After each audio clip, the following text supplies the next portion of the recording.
one of the knocks I've had on James Franklin during his tenure at Penn State is I felt there have been times when things got tough that his team didn't always toughen up and fight back. Tonight they were backed into a corner from the get-go. They were backed into a corner multiple times during the game, and each time they came out swinging. If they come out swinging the rest of the season, this can still be a successful season for the Nittany Lions, if nothing else, because it allows them to get some young guys big game experience while still signing what will most likely finish as a top 5 to 8 recruiting class, possibly the best recruiting class Franklin has signed. And as we've talked about to no extent on this show in recent weeks, quarterbacks can cover up a lot of mistakes, and if Penn State can still bring in Drew Allar, who's the number one ranked quarterback in the country right now, he's committed. You get that signature in 6 weeks on that first Wednesday of December. And for the next 3 years, you look at a lot of mistakes being able to be covered up on this Penn State team by Allar. So if you can finish the season strong, still finish out this recruiting class, get to 8-9, maybe 10 wins with the bowl game, get a bowl victory in there. And ultimately, all things considered, with how much went wrong between the middle of the second quarter against Iowa through the end of that game against Illinois, you probably still feel pretty decent about the season for Penn State. Yeah, it's interesting you hit on Mel Tucker and possibly taking the LSU job. I would have to think his stock shot up after today's win. I would not be surprised if he's ultimately the guy that LSU hires. Now, another name that's been on LSU's list and also on USC's list is James Franklin. Of course, we all know this past week, the news came out that he had changed agents from Trace Armstrong and Jimmy Sexton. And, initially it sounded as if it had been a change made recently. And so that had me thinking like, oh boy, he must be angling to get the LSU job if he's hired. Because Jimmy Sexton, he represents, I think, all but 3 of the 14 current SEC football coaches. Like, he basically owns the SEC. So, I was thinking to myself, oh boy, maybe he's got a foot out the door already, just trying to make something work out. But then during his press conference, Franklin did clarify that this is a hire he made over the summer. So that changed my perception a bit. That, and I haven't seen any real movement, as far as with the recruiting class. I mean, I know you had Jordan Allen, but that was already in the works.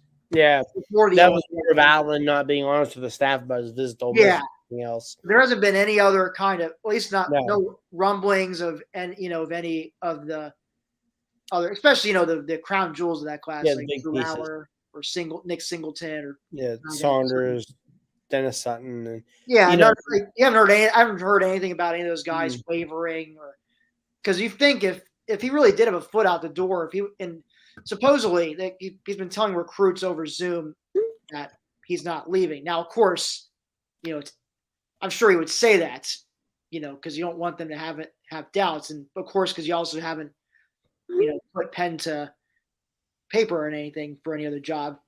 But I'd say, knowing now that when he hired the agent a few months ago as opposed to maybe a week or two ago, and just not just lack of, but also it seems did they pick up another commit, or I think they got crystal balled for a 2023 commit. Yeah, 2023 in-state wide receiver Kenny Johnson. Right, you're a recruiting guy, so you can get. And he's one of those kids that he's out of Dallastown in Eastern PA. It probably doesn't matter who Penn State's coach is, as long as he has an offer in hand. He's going to Penn State. He's just, with where he's from and everything, is very much a Penn State guy. No, Gregory, we can't help you get rid of Franklin. No, I would prefer. Frankly, Franklin drives me up a wall sometime. Ultimately, yeah, and we've talked about this. Penn State is not going to get a better coach than James Franklin. Few coaches in the country would, so I would definitely prefer James to stay here. And people need to be patient. He's in his 8th year. It was year 9 or 10, I think, for Dabo when he finally 6th year with full scholarship allotment. Yeah, which shouldn't be overlooked either. And I've said it time and time again, Drew Alar has the potential to be to Penn State what Deshaun Watson was to Clemson. Because for a lot of reasons, James Franklin is constantly compared to Dabo Sweeney. And, until Dabo got his Deshaun Watson, everybody talked about Clemsoning. And I am not going to give up on James Franklin until he gets his opportunity with Deshaun Watson, my goodness, who is Drew Alar. Yeah, I mean, precisely. That's the thing. I'd say I was pretty angry about last weekend, and I certainly had some thoughts like, you know what, he can just go ahead and walk. Maybe his heart isn't in Penn State anymore. He was already, eyeing the LSU or USC job, but I don't know. I guess after I calmed down later this week, and especially after tonight's performance, I mean, I don't know about you. That didn't look like a team whose coach was checked out or the players were No. checked out. That looked like a team that still wants to try and salvage something. Now, of course, at 5-3, unfortunately, with 3 losses conference play, they're of course out of the conference title picture, out of the playoff picture. But if they can bring this kind of effort, every week now going into November, I think 8-4, maybe even 9-3, is perhaps on the table still. Like you can still salvage a decent record for the season still. That's still very much on the table, and like I said, Drew, I think having a guy like Drew Howard, having an elite quarterback can mask a lot of deficiencies. And I guess my train of thought is just, well, okay, let's keep Franklin, Drew Howard be here for the next 3 years, maybe 4, whatever. I figure during that time, Penn's either going to get over the hump under Franklin, or they won't, and then both Franklin and Penn State will move on to other things. So, I mean, that's how I look at it. Might as well. I'd rather just find out than play the what if game.